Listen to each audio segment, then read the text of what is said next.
इमरान खान साहब ने ख़तों की हैट्रिक करने का फ़ैसला कर लिया। 2 ख़त वो लिख चुके हैं, अभी तीसरा ख़त वो लिखने जा रहे हैं और आज ही उन्होंने पैगाम भेजा है कि इसी हफ्ते वो तीसरा ख़त लिख देंगे। अब नॉट श्योर कि वो तीसरा ख़त उन्हीं को लिखना है जिनको पहले 2 ख़त लिख दिए हैं या ये किसी और को लिखने जा रहे हैं, लेकिन होगा ये ओपन लेटर ही, तो किसी को पहुँचे ना पहुँचे इस बात की गारंटी नहीं है। तो साथ ही इमरान खान साहब ने कुछ मैसेजेस भेजे हैं आप लोगों के लिए और वो ये कहते हैं कि जो कुछ भी हो रहा है पूरी अपडेट तो उनको मिल ही रही है, जैसे तैसे भी है, चीज़ें उनको पता चल रही हैं। तो वो कह रहे हैं कि ये जंग अभी ख़त्म नहीं हुई, मेहनत जारी रखनी है और आगे बढ़ना है। ख़ास तौर पे ये जो रिसेंट 8 फरवरी का पूरा चैप्टर हुआ है, इसकी इब्तदाई रिपोर्ट उनको मिल गई है और वो खासे खुश दिखाई दिए हैं आप लोगों की परफॉर्मेंस पर। ख़ास तौर पर जो लोग निकले हैं उनको उन्होंने खराज तहसीन पेश किया और स्पेशली कराची का तो ख़ास तौर पर जिक्र हुआ और फिर पंजाब से भी इतनी ये जो क्रैकडाउन जैसी सिचुएशन थी इसके बावजूद लोग निकले और फिर कराची से तो कमाल ही हो गया था, वो हमने डिस्कस किया। तो ये 2 चीज़ें उनको पता चली है तो काफ़ी खुश दिखाई दी है इस बार के, अच्छी परफॉर्मेंस रही है। तो जुनैद अकबर साहब भी अपने पहले इम्तिहान में कामयाब रहे, बल्कि आज तो मैं देख रहा था उन्होंने एक चैलेंज किया है हुकूमत को कि अगर किसी में हिम्मत है, मैं ये लफ्ज़ यहाँ पे खुद ऑल्टर कर रहा हूँ, मैं हिम्मत है का लफ्ज़ बोल रहा हूँ, उन्होंने तो कुछ और बोला था। तो वो कह रहे अगर किसी में हिम्मत है तो हमें मीनार पाकिस्तान पर जलसे की इजाज़त दें, दूध का दूध और पानी का पानी हो जाएगा। क्योंकि बहुत सारे लोग कहते हैं ना कि केपी में इन्होंने अपने रियासती वसाइल इस्तेमाल कर लिए, जो हुकूमती वसाइल हैं वो इस्तेमाल कर लिए। तो वो कहते हैं हमें पंजाब में मीनार पाकिस्तान में जलसे की इजाज़त दे दें, हम कोई वसाइल इस्तेमाल नहीं करेंगे, ख़ुद देख लीजिएगा कि फिर पता चल जाएगा लोग आते हैं नहीं आते। केपी में तो हमारी हुकूमत है, हिम्मत करके हमें मीनार पाकिस्तान पे इजाज़त दे, 144 न लगे, रास्ते बंद न करें। तो अगर है किसी ने माँ का दूध पिया हो तो मैं चैलेंज करता हूँ हुकूमत वक्त को, उसके पीछे जो एहलकार है उसको चैलेंज करता हूँ कि मीनार पाकिस्तान में देना वसाइल होंगे और न कि आपको पता चले कि दूध का दूध पानी का पानी। खैर ये तो होगी साइड स्टोरीज। आज की जो मेन हाईलाइट्स थी, जिसका आगाज़ किस तरह से हुआ, इख्तिताम कैसे हुआ, वो डिस्कस करते हैं और वो है वकला के शदीद एहतजाज और शोर शराबे के दौरान सुप्रीम कोर्ट में एडिशनल जजेस की तैनाती।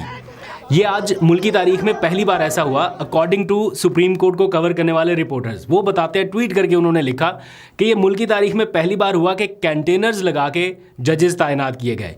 क्योंकि कल रात से ये पता चलना शुरू हो गया था, बल्कि एक ग्रुप में, हमारे न्यूज़ ग्रुप में मैसेज आया कि इस्लामाबाद पुलिस ने कोई रिलीज़ जारी किया है जिसमें उन्होंने कहा है कि जो फ़लाँ सड़क भी बंद होगी, ये रास्ता भी बंद होगा, तो शहरी घरों से बाहर ना निकलें, एहतियात करें और दिस एंड दैट। तो मैं सोच रहा था, मैंने कहा ये क्या हुआ, इस्लामाबाद में सुबह ऐसा क्या हो रहा है। तो मेरे इल्म में उस टाइम नहीं था कि ये वकला ने कोई एहतजाज करने की तैयारी कर रखी है। तो वो फिर बाद में थोड़ी देर बाद पता चल गया, आइडिया हो गया कि वो अच्छा वकील आ रहे हैं यहाँ पे एहतजाज करने के लिए और सुबह जुडिशल कमीशन का इजलास भी है, तो इसलिए प्रिकॉशनरी मेजर्स जो है वो लिए जा रहे हैं। खैर आज सुबह सुबह वकला का एहतजाज शुरू हो गया इस्लामाबाद के एक मुकामी होटल में।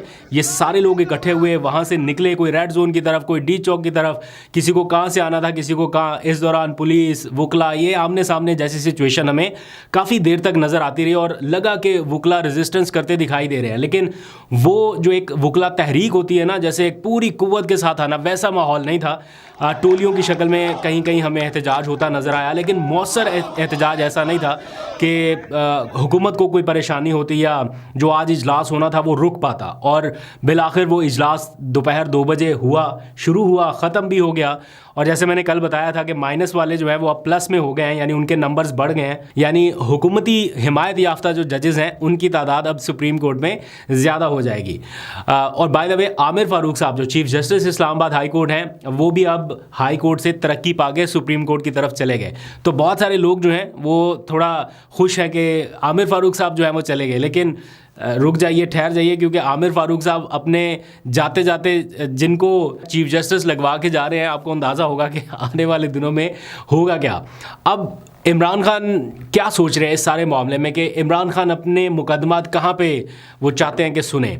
कुछ लोग हैं ना कि यार इस तरह के माहौल में या जहाँ पर जजेस हुकूमत की मर्ज़ी और मंशा से आ रहे हैं, तो वहाँ पर इमरान खान को किस हद तक इंसाफ मिलेगा या कैसे आगे बढ़ेगा मामला। तो इमरान खान क्या सोच रहे हैं आज उन्होंने वो भी बता दिया। वो कहते हैं कि कोई भी कोई भी जाए, लेकिन मैं इन्हीं के सामने अपना मुकदमा रखूँगा। अभी भी वो इन्हीं के ऊपर ट्रस्ट करने के लिए, एतबार करने के लिए तैयार हैं और वो कहते हैं कि यही आखिरी फोरम है जिधर मैंने जाना है। यानी आइनी और कानूनी जदोजहद वो जारी रखना चाहते हैं, बजाय इसके कि कोई इंतशार का रास्ता अपनाएं या कोई आउट ऑफ द वे कोई ऐसी चीज़ करें। वो कहते हैं कि मैं अभी भी इन्हीं जजेस के सामने अपना मुकदमा रखूँगा और यहीं से इंसाफ लूँगा। ये उनका यकीन है। मिलेगा नहीं मिलेगा ये बात की बात है, लेकिन ये आज उन्होंने अपनी बहन के थ्रू बाहर कन्वे किया। अब बहुत सारे लोग ये पूछ रहे हैं बल्कि कि ये कोर्ट पैकिंग है या अदलिया का हथियार डालना है। ये बहस अभी चलती रहेगी, बहुत लंबी चलनी है।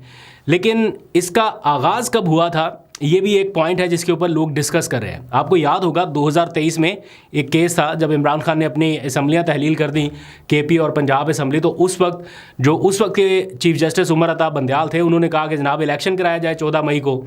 तो उस मामले पर जो चीज़ें इनिशिएट हुई थी तो उसमें आपको एक बहस याद होगी कि ये फ़ैसला 2-3 का है या 3-4 का है। ये बहस शुरू हुई थी और अनफॉर्चुनेटली उस बहस को इनिशिएट कराने में जिनका किरदार था आज वही मुतासरीन है। आज वो देख रहे हैं कि हो क्या रहा है।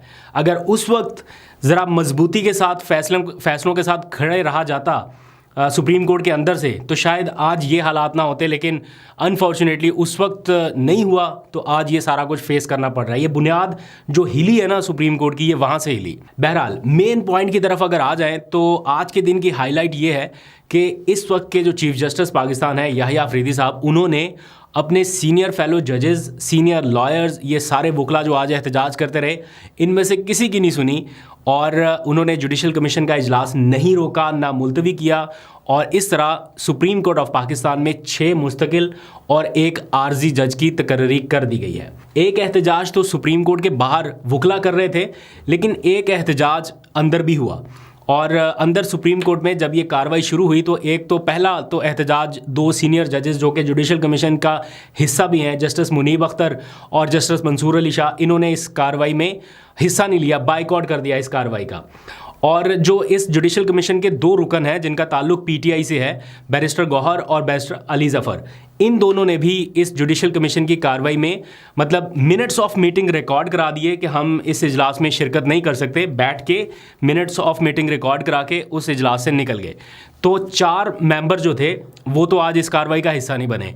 तो बाकी के जो मेंबर्स थे जिनमें हुकूमती अक्सरियत है, 9 अरकान, उन्होंने इजलास जारी रखा और इस तरह उन्होंने जजेस की अपॉइंटमेंट कर दी। जैसे मैंने पहले बताया कि एक तो chief justice Islamabad high court है, वो तो तरक्की पा के चले गए सुप्रीम कोर्ट में, लेकिन साथ जस्टिस मियां गुल हसन औरंगज़ेब, ये वो नाम है जिन्होंने इमरान खान को हालिया केसेस में काफ़ी हद तक रिलीफ भी दिया है। ऑन द अदर हैंड जो जजेस ने खतूत लिखे हैं ना, इस्लामाबाद हाई कोर्ट के जजेस ने, पहले 7 जजेस ने लिखा था, उनमें भी ये शामिल नहीं थे, इन्होंने कोई ख़त नहीं लिखा था। फिर दूसरी बार जब हुआ तब भी ये शामिल नहीं थे, इन्होंने भी कोई ख़त नहीं लिखा था। तो इनको सुप्रीम कोर्ट ऑफ पाकिस्तान में आर्जी जज तैनात किया गया है आइन के आर्टिकल 181 के तहत कि जब तक प्रेसिडेंट साहब चाहें तो ये सुप्रीम कोर्ट में आर्जी जज के तौर पर रहें। अब इनको क्यों लाया गया सुप्रीम कोर्ट ऑफ पाकिस्तान में? ऑब्वियस बात है कि सीनियरिटी में ये भी आते हैं। चीफ जस्टिस के बाद जो सीनियर 3 का पैनल था उसमें ये भी फॉल करते हैं। जो टॉप के सीनियर मोस्ट जज थे जस्टिस मोहसिन अख्तर कियानी, उनकी हार्ड लाइन होने की वजह से वैसे ही हुकूमत या बाकी स्टेक होल्डर नहीं चाहते कि उनका नाम आए, तो अब सरफराज डोगर साहब के लिए रास्ता जो है वो बिल्कुल साफ़ किया गया है। और बाकी काम जो पक्का काम करना था ना, वो चीफ जस्टिस साहब जाते जाते करके जा रहे हैं। ऑल्दो कि वो सुप्रीम कोर्ट में तरक्की पाने के ऑर्डर उनके हो गए, लेकिन फिर भी एज इफ़ नाउ वो अभी भी इस्लामाबाद हाई कोर्ट के चीफ जस्टिस ही हैं। तो जाने से पहले धड़ाधड़ ऑर्डर जारी हो रहा है। पहला ऑर्डर जो उन्होंने जारी किया वो ये कि सुप्रीम कोर्ट जाने से पहले उन्होंने हाई कोर्ट के 5 जजेस की सीनियरिटी फहरिस्त में तब्दीली के खिलाफ जो रिप्रेजेंटेशन फाइल हुई थी ना, उसे खारिज कर दिया। और उन्होंने ये करार दिया है कि सरफराज डोगर साहब जो लाहौर हाई कोर्ट से आए हैं वो सीनियर 3 जज होंगे, उनका फ़ैसला बरकरार रखा गया है और उन्हें नया हल्फ लेने की ज़रूरत नहीं है। तो ट्रांसफ़र होकर आने वाले किसी भी जज को उन्होंने कहा है कि हल्फ लेने की ज़रूरत नहीं है, वो बगैर हल्फ के काम जारी रख सकते हैं। और यूँ वो सीनियरिटी लिस्ट पे अब टॉप नंबर 1 पे आ गए। तो रिप्रेजेंटेशन जो थी 5 जजेस की जो उन्होंने ख़त लिख के किया था वो खारिज कर दी गई है। अब असल सवाल यह है कि उन जजेस का, उन 5 जजेस का रद्द-ए-अमल क्या होगा? ऐसा तो नहीं है कि वो बिल्कुल खामोश होकर बैठेंगे और वो कहेंगे ठीक है जी, हमारे बाद आने वाले चीफ जस्टिस जो है वो सीनियर हैं, हम उनके मातहत काम करें। ऐसा पॉसिबल है? अल्टीमेटली होना तो यही है, बट क्या इनिशियली कोई रद्द-ए-अमल आएगा, इसका इंतज़ार करना पड़ेगा। आपको अपडेट करेंगे।